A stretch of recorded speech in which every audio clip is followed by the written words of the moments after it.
Swa, do your thing, brother. And thank you. All right. Grand Rising, Bobby, Grand Rising, Mr. Neely Fuller. I just want to thank you guys for the show. It has been the best usage of my Tuesday mornings ever since I've discovered it. And it's allowed me to really get serious about solving the race problem and learn techniques and ways to counter it. And I would suggest everyone spread the show around and share it with everyone you can. But the question I want to ask is, Mr. Neely Fuller, what questions would you ask a black person who says God is making us suffer so we can be free in heaven or so we can rule on earth later? Well, you ask the basic 4 questions that fit any situation without even putting a label on it, or anything. And that is, you can always go to page 171 and 172. It deals with the wants, the 4 wants. And it applies to you as a person. You ask yourself these questions along with asking other people the same 4 questions. And you ask yourself, what is it that I want to do? Everybody has wants.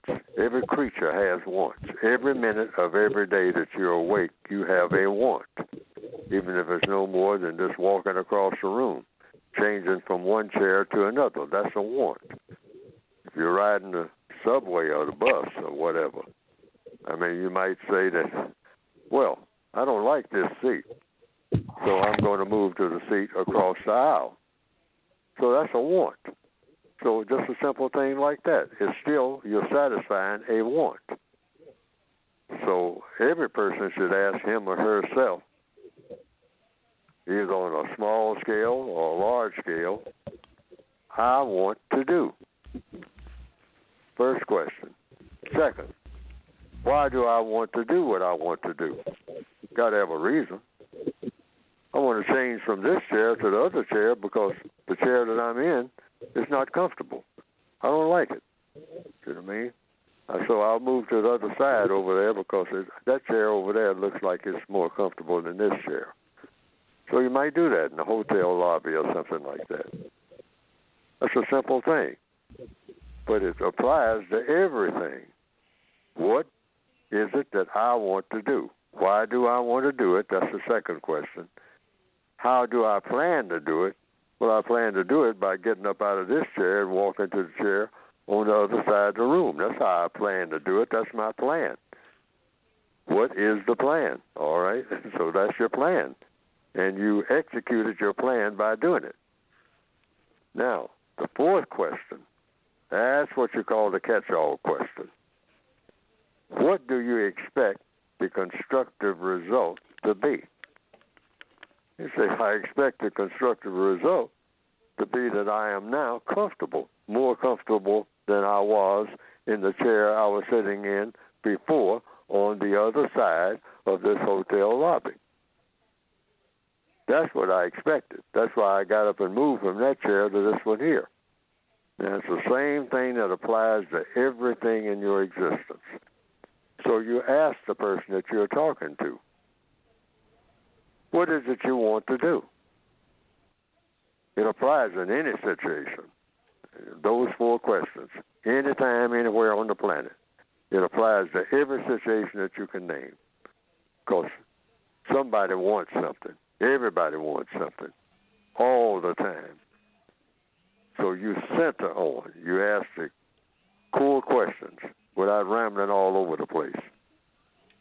So when a person says something about God or something like that, you just simply don't deal with that because might get into a religious argument, and you don't ever want to do that of any kind because that'll just go on and on and on. The record kind of shows that, and it might even lead to a fight if it really gets hot enough because people have fights about religion. Okay, They kill each other. They drop bombs on people about religion. You don't want to get into none of that. So you just go the want route. Well, what is it you want to do? Okay? Not how you feel, and what you think when you're alone and all like that. What is it you want to do? Or what is it you want me to do? You can ask the person that. Evidently, you want me to do something. What is it you want me to do? Question 1. Question 2, why do you want me to do it? Question 3, how do you plan for me to do it? Now, you must have a plan. And number 4, what do you expect the constructive result to be if I do what you want me to do? What's going to be the constructive result? And that's it. You don't have to get into a long argument, because a lot of people, particularly if you're talking about religion, what they're really talking about is, I just like to argue with you about religion, because that can take up a whole lot of time. It's a good sport. It really, with a whole lot of people, it is a sport, arguing about religion. Mm-hmm. Start a good argument about religion and just go on and on and on and on. And the argument, it can be friendly or it can get hot. Or it degenerate into name calling. Mm-hmm. But I'm not saying that's anybody's intention, but that's the intention of a lot of people. Of some people. Okay. But you can just cut it short just by saying, well, wait a minute, evidently it's something you want me to do. Now the person might say, well, I want you to believe what I believe. Okay, that's okay. Go ahead. What's your plan? And then, bottom line, now what do you expect the constructive result to be? And don't argue about the answers that you get. See, because you want to continue to have a conversation. And what's the difference between an argument and a conversation? An argument is designed to do what? Win arguments. A conversation is designed to do what? Solve problems. Solve problems. Okay. So when this person is talking to you about God or anything, they can talk to you about anything. You don't get angry or frustrated or anything. You just go to those 4 questions. They'll take everybody right where they need to be. Might not take everybody where they want to be, but it'll take everybody where they ought to be. Try it.